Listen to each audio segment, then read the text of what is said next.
ஓம் சாந்தி 19/4/2026 அவ்யக்த பாப்தாதா திருப்புதல் தேதி 15/12/2009. பரிவாரத்துடன் அன்பான உறவை பராமரிப்பதற்காக ஞானம் நிறைந்தவராகி தந்தைக்கு சமமான சாட்சி நிலையில் நிலைத்திருக்க வேண்டும். பாபா சுயம், நாடகம் மற்றும் பரிவாரம் ஆகிய நான்கிலும் நம்பிக்கை புத்தி உடையவராகி வெற்றியாளர் ஆக வேண்டும். இன்று சக்திசாலியான தந்தை தன்னுடைய சக்திசாலியான குழந்தைகளை பார்த்து கொண்டிருக்கின்றார். ஏனென்றால் ஒவ்வொரு குழந்தையும் அன்புடன் பாபாவிற்கு சமமாக ஆவதற்கான முயற்சியை மிகவும் ஈடுபாட்டுடன் செய்து கொண்டு இருக்கின்றனர். பாப்தாதா குழந்தைகளை பார்த்து மகிழ்ச்சி அடைகிறார். மேலும் உள்ளத்தில் குழந்தைகளுக்கான பாடல் ஆஹா குழந்தைகளே ஆஹா என்று பாடுகிறார். ஏனென்றால் குழந்தைகள் தந்தையின் தலையின் கிரீடமாக இருக்கின்றனர். பாருங்கள், குழந்தைகளின் பூஜை இரட்டை ரூபத்தில் நடைபெறுகிறது. பாபாவின் பூஜையோ ஒரு ரூபத்தில்தான் நடைபெறுகிறது. எனவே குழந்தைகள் தந்தையை காட்டிலும் தந்தை மூலமாக முன்னால் செல்கிறார்கள்.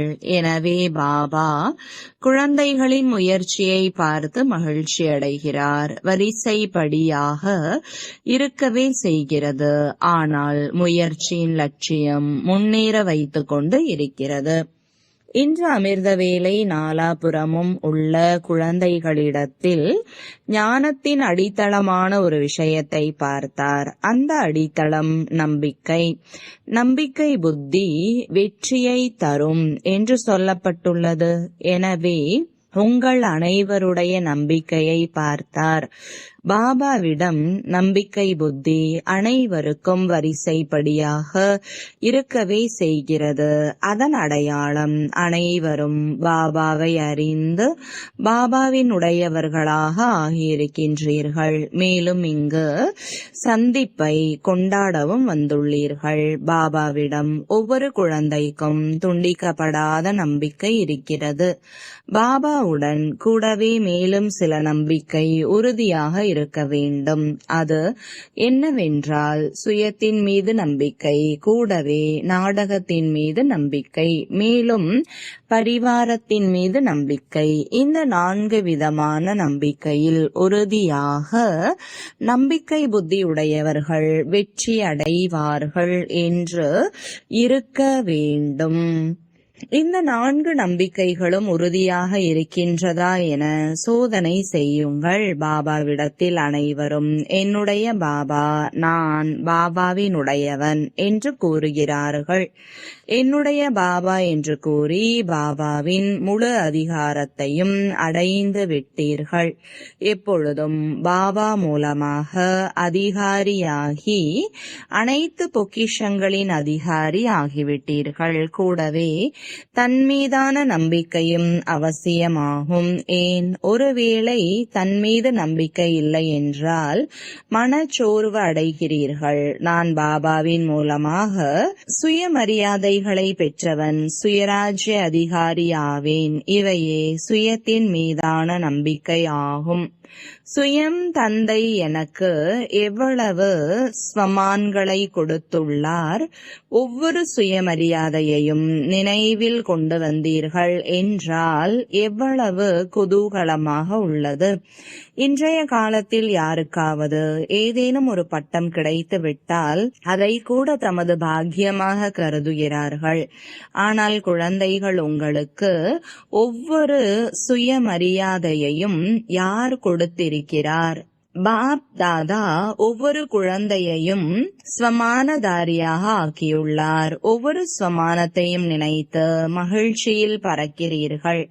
நான் பாபாவின் மூலமாக சுயராஜ்ய அதிகாரியாக, ஸ்வமான்தாரியாக, கோடியில் ஒரு சிலராக இருக்கிறேன் என்ற அளவிற்கு தன் மீது எப்பொழுதும் நம்பிக்கையின் போதை இருக்க வேண்டும். பாபாவிடம் நம்பிக்கை இருப்பதன் கூடவே தன்னிடம் எல்லோரிடமும் நம்பிக்கை இருக்க வேண்டியது அவசியமாகும்.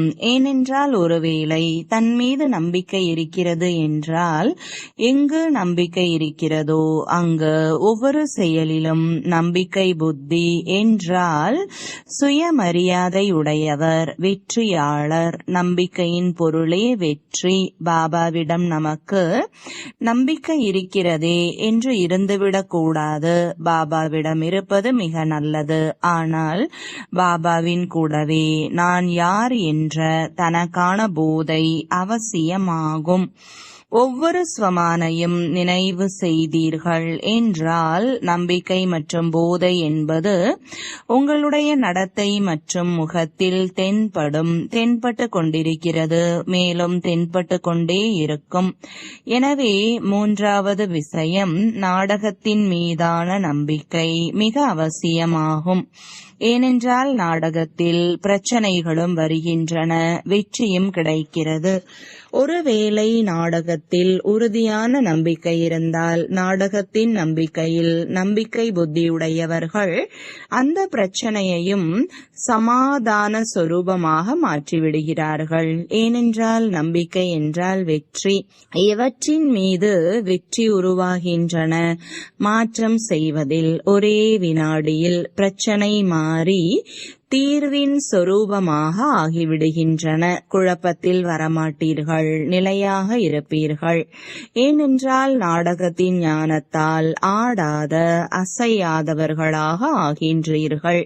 நான் தான் கல்பத்திற்கு முன்பு சமாதான சொரூபமாக, அதாவது வெற்றி ஆத்மாவாக ஆகியிருக்கிறேன். மேலும் நானே கல்பத்திற்கு பிறகும் ஆவேன் என்ற நம்பிக்கை இருக்கிறது. ஆகையால் இந்த நாடகத்தின் நம்பிக்கை போதை உறுதியாக ஆக்குகிறது. பெருமை இருக்கிறது. நான் இருந்தேன், இருக்கிறேன், இருப்பேன் என்ற போதை இருக்கிறது. எனவே இந்த முயற்சி செய்யும் வாழ்க்கையில் நாடகத்தின் ஞானம் அவசியம். நான்காவது குடும்பத்தின் மீதான நம்பிக்கை. ஏனென்றால் பாபா வந்ததுமே பரிவாரத்தை படைத்தார். பாபாவிடம் நம்பிக்கை இருப்பது போன்று பரிவாரத்தின் மீதும் நம்பிக்கை அவசியம் தேவை. ஏனென்றால் பரிவாரம் யாருடையது? மேலும் இவ்வளவு பெரிய பரிவாரம் யாருக்கேனும் இருக்க முடியுமா? ஆகவே பரிவாரத்தின் மீதான நம்பிக்கை மிக அவசியமாகும். ஏனென்றால் இவ்வளவு பெரிய பரிவாரம் உலகில் வேறு யாருக்காவது இருக்கின்றதா? சோதனை செய்யுங்கள். உங்களை போன்ற பரிவாரம் உலகில் யாருக்கு இருக்கிறது? குடும்பம் என்ற முறையில் எந்த ஒரு தெய்வீக பிதாக்களுக்கும் இல்லை. அங்கு பின்பற்றுபவர்கள். இங்கு பரிவாரத்தோடு சேவையில் தொடர்பில் இருக்கிறீர்கள். நமக்கு பாபாவிடம்தான் தொடர்பு. குடும்பத்தில் இல்லாவிட்டால் என்ன என்று இருக்கக்கூடாது. குடும்பத்தின் மீதான நம்பிக்கை உங்களுக்கு 21 பிறவிகளுக்கு கூடவே வர வேண்டும். தெரிந்துள்ளீர்கள் அல்லவா? பரிவாரத்தின் தொடர்பில் வரும்பொழுது இவ்வளவு பெரிய பரிவாரத்தில் அனைவருடனும் நம்பிக்கையுடன் நடந்து கொண்டிருக்கின்றேனா? பரிவாரத்தில் ஒவ்வொருவரின் சுபாவமும் விதவிதமாக இருக்கும் என்ற கவனம் கொடுக்க வேண்டி இருக்கிறது. உங்களுடைய நினைவு சின்னம் மாலையில் மணிகளை பாருங்கள். முதல் எண் எங்கிருந்து? மேலும் 108வது எண் எங்கு இருக்கிறது? ஏனென்றால் பரிவாரத்தில் விதவிதமான சுபாவங்கள் இருக்கின்றன. எனவே இவ்வளவு பெரிய பரிவாரத்தில் வாழ்ந்தாலும் பிறரது சுபாவங்களை புரிந்து கொண்டு ஒருவர் மற்றவரிடத்தில் ஒரு குடும்பம், ஒரு தந்தை, ஒரு ராஜ்யம் என ஒற்றுமையோடு நடக்க வேண்டும். எப்படி பெரிய பரிவாரமோ அதே போல ஒருவர் மற்றவரிடத்தில் பெரிய உள்ளம், ஒவ்வொருவருக்காக சுபபாவனை, சுபமான விருப்பத்தின் நினைவில் நிலைத்திருந்து செல்ல வேண்டும். ஏனென்றால் பரிவாரத்தின் இடையில்தான் சம்ஸ்கார சுபாவம் வருகிறது. ஆனால் சிலர் பரிவாரத்திடம் எதற்கு, பாபாவிடம் இருக்கிறதே என நினைக்கலாம். ஆனால் இங்கு தர்மம் மற்றும் ராஜ்யம் இரண்டும் ஸ்தாபனையாகின்றன. வெறும் தர்மம் மட்டுமல்ல, மற்ற தர்ம பிதாக்கள் யாரெல்லாம் இருக்கின்றனரோ அவர்களுக்கு தர்மம் மட்டும்தான், ராஜ்யம் இல்லை. இங்கோ நீங்கள் ராஜ்யமும் செய்ய வேண்டும். ஆகவே ராஜ்யத்தில் பரிவாரம் அவசியமானதாக இருக்கிறது.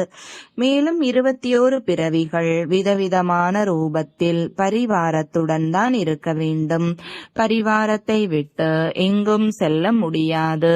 எனவே சோதனை செய்யுங்கள்.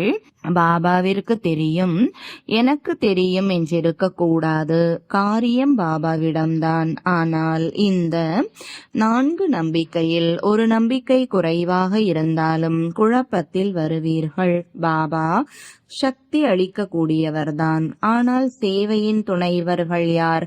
சாகாரத்தில் துணையாக இருப்பது பரிவாரம்தான். பாபா பார்த்தார், 3 நம்பிக்கையில் அதிக அளவு சரியாக நடந்து கொண்டிருக்கின்றனர். ஆனால் பரிவாரத்துடன் உறவை பராமரிப்பது, சுபாவங்களை இணைத்து செல்வது, ஒருவருக்கொருவர் நன்மைக்கான உணர்வுடன் பார்ப்பது மற்றும் நடப்பது, இதில் பல குழந்தைகள் இயன்ற அளவிற்கு என்றாகி விடுகிறார்கள்.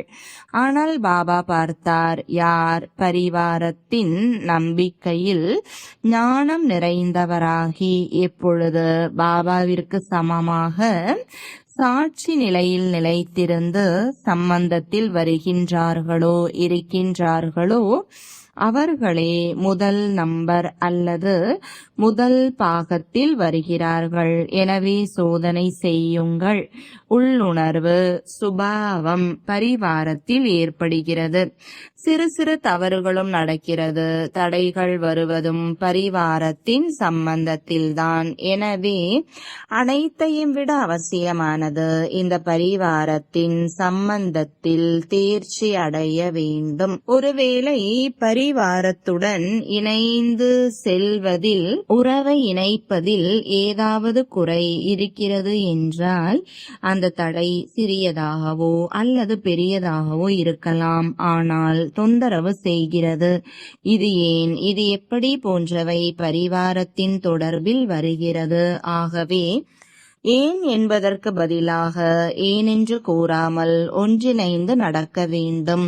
உறவை நிர்வகிக்க வேண்டும். ஏனென்றால் பாபாவின் பரிவாரமானது பகவானின் பரிவாரம், பொதுவான பரிவாரம் அல்ல. ஆஹா பாபா, ஆஹா நாடகம், ஆஹா நான், ஆஹா பரிவாரம் என்ற போதை இருக்க வேண்டும். சரிதானே? சோதனை செய்கிறீர்களா? 4லும் தேர்ச்சி பெறுவீர்களா? 4லும் ஒன்றில் கூட குறை இருக்க கூடாது. சோதனை செய்யுங்கள். இப்பொழுதே சோதனை செய்யுங்கள். ஏனென்றால் வெற்றியாளர் ஆவதற்கான சாதனம் இதுதான். பரிவாரத்தின் மத்தியில்தான் சம்ஸ்கார வெளிப்படுகிறது. மேலும் சுபாவத்தை இணைப்பது, தன்னை மாற்றிக்கொள்வது, மேலும் பரிவாரத்தையும் அந்த அளவு உயர்ந்த பார்வையோடு பார்ப்பது ஆகும். பாப்தாதா முன்பே கூறியிருக்கிறார். அதாவது பாப்தாதா இறுதியில் வரும் குழந்தைகளை கூட மிகவும் பாக்கியசாலி என நினைக்கிறார். ஏன்? பகவானை கண்டறிந்து விட்டனர். சாதாரண ரூபத்தில் தந்தையை கண்டறிந்தனர். பெரிய பெரிய மகாத்மாக்கள் கூட கண்டறிய முடியவில்லை. ஆனால் பாப்தாதாவின் கடைசி குழந்தை கூட என்னுடைய பாபா என்று கூறுகிறார். உள்ளத்தால் என்னுடைய பாபா என்று கூறுகிறார். ஆகவே பாப்தாதா கடைசி குழந்தையின் சிறப்பை பார்த்து மற்ற குழந்தைகளை போலவே கடைசி குழந்தைக்கும் செல்லமான அன்பு நினைவுகளை கொடுக்கிறார். எனவே சோதனை செய்யுங்கள். 3லும் சரியாக இருக்கின்றோமா அல்லது 4லும் சரியாக இருக்கின்றோமா அல்லது 2 அல்லது 1 சரியாக இருக்கின்றோமா? சோதனை செய்தீர்களா? தந்தை தான் டிராமா, பரிவாரம் போன்ற 4 நம்பிக்கைகளிலும் சரியாக இருக்கின்றேன் என நினைப்பவர்கள் கை உயர்த்துங்கள். சரியாக இருக்கின்றேனா? பேப்பர் வரும். ஆம். கை உயர்த்துங்கள். நல்லது. பரிவாரத்தில் தேர்ச்சி அடைவீர்களா? பரிவாரத்தின் தொடர்பில் வர வேண்டும். பரிவாரத்தை விட்டு எங்கு செல்வீர்கள்? இருக்கவே வேண்டும். நிர்வகிக்க வேண்டும். இதில் தேர்ச்சி அடைவீர்களா? இது இல்லை என்றால் நன்றாக இருக்கும். இவர் ஏன் செய்கிறார்? இது ஏன் நடக்கிறது? இந்த எண்ணங்கள் வருகிறது. இப்படி எப்போதாவது வருகிறதா? ஒரே அடியாக பரிவாரத்தின் போதை. 4 நம்பிக்கையும் உள்ளவர்கள் ஒரு பொழுதும் இப்படி அப்படி போன்ற சங்கல்பங்களில் வரமாட்டார்கள். எண்ணத்தில் இது ஏன் இப்படி என்று வந்தாலும் அந்த ஏன் என்ன என்பது அசைக்க கூடாது. மனநிலை மாறக்கூடாது. இவர்களை தான் 4லும் தேர்ச்சி அடைந்தவர்கள் என்று கூறப்படுகிறது. கை உயர்த்துங்கள். பாப் தாதாவை மகிழ்வித்தீர்கள். ஆனால் பாப் தாதா இந்த பரிவாரத்தின் விஷயத்தில் அவ்வப்பொழுது விஷயங்களை கேட்க வேண்டி இருக்கிறது, பார்க்க வேண்டி இருக்கிறது. ஒரே அடியாக பரந்த உள்ளம் கொண்டவராக வேண்டும். அனைவரையும் சுபபாவனை சுப விருப்பத்தினால் சரி செய்ய வேண்டும். ஏனென்றால் ஒரே பரிவாரம்தான். ஒற்றுமையாக நடக்க வேண்டும், நடத்த வேண்டும். நடப்பது மட்டுமல்ல, நடத்தவும் வேண்டும்.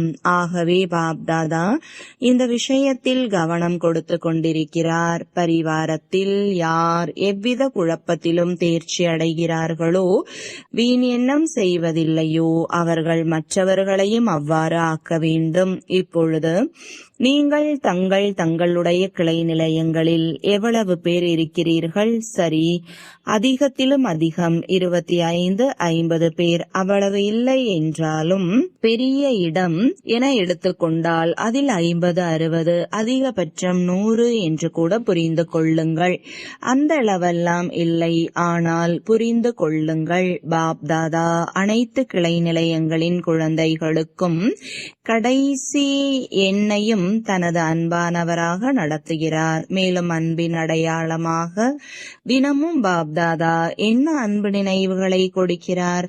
இனிமையிலும் இனிமையான கசப்பானவர்களும் உள்ளனர் என்பது தெரியும். ஆனால் இனிமையான கசப்பான என்று அன்பு நினைவில் கூறியிருக்கிறாரா? அவர்களையும் செல்லமான குழந்தைகளே என்று சொல்கிறார். கூறுவது மட்டுமில்லை, ஆனால் என்னுடைய குழந்தை என்ற உணர்வோடு நடத்துகிறார். ஏனென்றால் நாடகத்தில் மாலையில் அனைவரும் முதல் எண்ணாக இல்லை. இது முடிவு ஆகும். விதவிதமான சம்ஸ்காரம் இருக்கிறது, இருக்கத்தான் வேண்டும். இல்லாவிட்டால் அனைவரும் ராஜாவாக ஆகிவிடுவார்கள். பிரஜையாக யார் ஆவார்கள்? யார் மீது ராஜ்யம் செய்வீர்கள்? நல்ல பிரஜையும் வேண்டும். ராயல் பிரஜை, அரசாட்சி இருக்கின்றது அல்லவா? இப்படி ஒவ்வொருவரும் தன்னைத்தான் சோதனை செய்யுங்கள். பரிவாரத்தில் ஏதாவது விஷயத்தில் சுபாவம் கெட்டதாக இருந்தால், ஆனால் எனது சுபாவம் என்ன? ஒருவேளை கெட்டதை பார்த்து என்னுடைய சுபாவம் கெட்டுவிட்டது என்றால் நானும் கெட்டுவிட்டேன். கெட்டது நல்லதையும் மாற்றிவிடுகிறது. பாபா உருவாக்கத்தின் காலத்தில் 350-400 பேரை ஒன்றாக வளர்த்தார். இந்த அளவிற்கு இப்பொழுது யாரிடமும் ஒன்றாக இருக்கும் பரிவாரம் இல்லை. சரி, வேலைகள் வெவ்வேறாக இருக்கிறது, அது காரியம். மேலும் பரிவாரத்தில் காரியம் இருக்கிறது. சாதாரண குடும்பமாக, சாதாரண வேலை, சாதாரண முறையில் முழு நாளின் காரியங்கள் செய்வதில் கழிப்பது இதுவல்ல. விடுபட்ட மற்றும் அன்பான பரிவாரமாக இருக்கிறது. இதில் மனமுடைந்து போவது. பிறகு இவர் இப்படி செய்ததால் இப்படி ஆகிவிட்டது என சாக்கு போக்கு சொல்கிறார்கள். இவர் செய்தார், இப்படி ஆகிவிட்டது. ஆனால் பாபாவின் முன்பு எந்த எதிர்ப்பும் வரவில்லையா? கைவிட்டு சென்றார்கள் அல்லவா? இது எதிர்ப்பு அல்ல. ஆனாலும் பாபா கூறினார், கைவிட்டு சென்றவர்களுக்கும் இனிப்பு அனுப்புங்கள், அவர்களை அழைப்பதற்கான முயற்சி செய்யுங்கள். சேவை செய்யுங்கள், நினைவழியுங்கள். இவ்வாறு 4 நிச்சய புத்தியிலும் தேர்ச்சி பெற வேண்டுமா, அல்லது 3 2 நம்பர் 1 ஆக வேண்டும்? இதற்காகவே அழிவிற்கான ஏற்பாடுகள் தயாராக இருந்தாலும் நின்று கொண்டிருக்கிறது. இயற்கையும் பாபாவிடம் வருகிறது. இப்பொழுது அதிக சுமையாகிவிட்டது என கூறுகிறது. இயற்கையும் கூட சுமையிலிருந்து விடுபட விரும்புகிறது. மாயாவோ எனது பாகம் இப்போது திரும்பிச் செல்ல வேண்டும் என்பதை தான் அறிந்திருக்கிறேன். ஆனால் பிராமண பரிவாரத்தில் சிறிய விஷயத்தில் எனக்கு துணையாக ஆகிவிடும் அப்படிப்பட்ட குழந்தைகளும் இருக்கின்றனர். என்னை அமர வைத்து விடுகின்றனர் என்று சொல்கிறது. ஆக தன்னுடைய ராஜ்யத்தை கொண்டு வருவதில் இந்த நம்பிக்கை சதவிகிதத்தில் இருக்கிறது. ஆகையால் சமயம் நின்று கொண்டிருக்கிறது. மற்றபடி மாயை மற்றும் இயற்கை இரண்டும் தயாராக இருக்கிறது. இப்பொழுது கூறுங்கள், கட்டளை இடட்டுமா? குழந்தைகள் ஒருவேளை எவரடியாக இல்லை என்றால் மாயைக்கும் இயற்கைக்கும் கட்டளை இடவா? கை உயர்த்துங்கள். தயாராக இருக்கின்றீர்களா? அப்படி கையை உயர்த்த கூடாது. பேப்பர் வரும், தேர்வு தாள் வரும். எவரடியா? இப்பொழுது பாப்தாதாவிற்கு ஒவ்வொரு குழந்தைகளிடத்தில் இந்த ஆசை வைத்துள்ளார். அதாவது எப்படி என்பதை நீக்கி இப்படி என்று ஆக்குங்கள். எப்படி செய்வது, எப்படி ஆகும் என்று அல்ல, இப்படி ஆகும் என்று இருக்க வேண்டும். என்ன செய்வது என்று அல்ல, இப்படி செய்வது என்று ஆக்க வேண்டும். இந்த ஆசை எதுவரை நிறைவேற்றுவீர்கள்? எவ்வளவு நேரம் வேண்டும்? ஏனென்றால் அனைவரும் தயாராக வேண்டும். ஒருவேளை நீங்கள் தயாரென கை தூக்கினீர்கள். அவர்களது வேலை என்ன? ஒருவர் மற்றவரை தன்னை போல ஆக்க வேண்டும். நல்லது. பாப்தாதா அனைத்து செய்திகளின் முடிவை கேட்டார். நடந்ததெல்லாம் நல்லபடியாக நடந்தது. மேலும் முடிவு நன்றாக ஊக்கம் உற்சாகமுடையதாக இருந்தது. எனவே இப்பொழுது ஏற்படத்தான் வேண்டும், செய்யத்தான் வேண்டும் என்ற லட்சியத்தை வையுங்கள். முடிவை அருகில் கொண்டு வாருங்கள். நீங்கள் சிறிது அசைந்தாலும் முடிவு தூரம் விலகி விடுகிறது. நீங்கள் தான் முடிவை அருகில் கொண்டு வர வேண்டும். ஏனென்றால் ராஜ்யம் செய்பவர்கள் தயாராகவில்லை என்றால் நேரம் என்ன செய்யும்? ஆகையால் அனைத்து சாக்குப்போக்கு, காரணம் போன்ற வார்த்தைகளை முடித்து விடுங்கள். நிவாரணத்தை எதிரில் கொண்டு வாருங்கள். ஏனென்றால் துக்கமானவர்களுக்கு செய்தி கொடுத்து முக்தி ஆக்குவதுதான் உங்கள் அனைவருடைய லட்சியம் அல்லவா? அவர்களுக்கு முக்தி கொடுக்காமல் நீங்கள் முக்திக்கு செல்ல முடியாது. எனவே அவர்களை முக்தி கொடுங்கள். ஏனென்றால் பாபா வந்திருக்கிறார் என்றால் முழு உலகத்தில் உள்ள குழந்தைகளுக்கு ஆஸ்தி கொடுப்பார். உங்களுக்கு ஜீவன் முக்தியின் ஆஸ்தியை அளிப்பார். அவர்களுக்கும் ஆஸ்தி கொடுப்பார் அல்லவா? ஆகையால் அவர்களுடைய ஆஸ்தி முக்தி, உங்களுடைய ஆஸ்தி ஜீவன் முக்தி. எதுவரை முக்தி கொடுக்கவில்லையோ அதுவரை நீங்களும் செல்ல முடியாது. இதற்காக 12 முறை ஃபரிஷ்தா ரூபத்தின் மற்றும் 12 முறை நிராகார சொரூபத்தின் நிலையில் நிலைத்திருப்பதற்கான பயிற்சி செய்யுங்கள். இரவு பகல் என 24 மணி நேரத்தில் 24 முறை இந்த ட்ரில் செய்ய வேண்டும். தூங்கும் நேரத்தில் தாராளமாக உறங்குங்கள். உறங்க வேண்டாம் என பாப்தாதா கூறவில்லை. உறங்குங்கள். ஆனால் பகல் பொழுதில் அதிகம் செய்யுங்கள். ஏதாவது ஒரு நிகழ்ச்சியை நடத்துகிறீர்கள். என்றால் முழு நாளும் வேலை செய்கின்றீர்கள் தானே, விழித்திருக்கின்றீர்கள் அல்லவா? அதுபோல இந்த ட்ரில் செய்வதற்கும் நேரம் ஒதுக்குங்கள், நல்லது.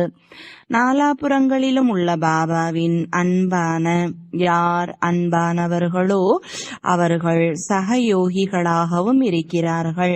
அன்பிற்கு கைமாறாக பிரத்யக்ஷ ரூபத்தில் ஒவ்வொரு காரியத்தில் உடல், மனம், செல்வம், மக்கள் இதில் ஒருவர் மற்றவருக்கு சகயோகியாக அவசியம் இருப்பார்கள். அப்படிப்பட்ட அன்பான உதவி செய்யும் குழந்தைகள் எப்பொழுதும் பாபாவின் அன்பில் மூழ்கி இருக்கக்கூடிய, அன்பு மட்டுமல்ல ஆனால் அன்பில் மூழ்கி இருக்கக்கூடிய, எப்பொழுதும் பாபாவின் அனைத்து காரியத்திலும் நேரம் எண்ணத்தை ஈடுபடுத்தக்கூடிய, ஏனென்றால் சங்கம யுகத்தில் நேரம் மற்றும் சங்கல்பத்திற்கு மிகுந்த மதிப்பு இருக்கிறது. ஒரு பிறவியில் பல பிறவிகளுக்கான பிராப்தியை உருவாக்கக்கூடிய அப்படிப்பட்ட தீவிரமான முயற்சியாளர் ஒவ்வொரு குணம், ஒவ்வொரு சக்தியை ஒவ்வொரு நேரத்தின்படி காரியத்தில் ஈடுபடுத்தக்கூடிய அப்படிப்பட்ட குணம் நிறைந்த, சக்தி நிறைந்த குழந்தைகளுக்கு கோடானு கோடி மடங்கு அன்பு நினைவுகள் மற்றும் வணக்கங்கள். ஆன்மீக தந்தைக்கு ஆன்மீக குழந்தைகளின் அன்பு நினைவுகளும் வணக்கங்களும். வரதானம்: விதியை உருவாக்குவதன் கூடவே வரங்களை வழங்கக்கூடிய வள்ளலாகி அனைத்து ஆத்மாக்களிடம் பலம் நிறைக்கக்கூடிய கருணை உள்ளம் படைத்தவர் ஆகுக. விளக்கம்: ஒருவேளை யாரேனும் ஒரு ஆத்மா விருப்பப்படுகிறார்கள், ஆனால் தைரியம் இல்லாத காரணத்தினால் விரும்பியும் அடைய முடிவது இல்லை. அப்படிப்பட்ட ஆத்மாக்களுக்கு வரங்களை வழங்குபவர், அதாவது ஞானத்தை வழங்குபவராக ஆவதன் கூடவே கருணை உள்ளமுடையவராகி வரங்களை வழங்கக்கூடியவர் ஆகுங்கள். அவர்களுக்கு உங்களுடைய சுபபாவனையின் அதிகமான பலத்தை கொடுங்கள். உங்களுடைய ஒவ்வொரு எண்ணமும் பாபாவிற்கு அர்ப்பணமாகி இருந்தால்தான் அப்படிப்பட்ட வரதானி மூர்த்தி ஆக முடியும். ஒவ்வொரு நேரம், ஒவ்வொரு எண்ணம், ஒவ்வொரு செயலிலும் பலியாகி விடுவேன் என்று எடுத்த உறுதிமொழியை கடைபிடியுங்கள். ஸ்லோகன்: தன்னுடைய நிலையான சொரூபத்தின் நினைவு இருந்தால் சத்திய தன்மையின் சக்தி வரும். அவ்யக்த சமிஞ்சை: மகானாவதற்கு இனிமை மற்றும் பணிவு என்ற குணத்தை கடைபிடியுங்கள். பாப் தாதா இப்பொழுது ஒவ்வொரு குழந்தையின் நெற்றியில் முழுமையான தூய்மையின் ஜொலிக்கக்கூடிய மணியை பார்க்க விரும்புகிறார். ஆன்மீகத்தால் ஒளிரக்கூடிய கண்களை காண விரும்புகிறார். பேச்சில் இனிமை, விசேஷமான மதிப்புமிக்க வார்த்தைகளை கேட்க விரும்புகிறார். மேலும் ஒவ்வொரு செயலிலும் திருப்தி, பணிவை எப்பொழுதும் பார்க்க விரும்புகிறார். ஓம் சாந்தி.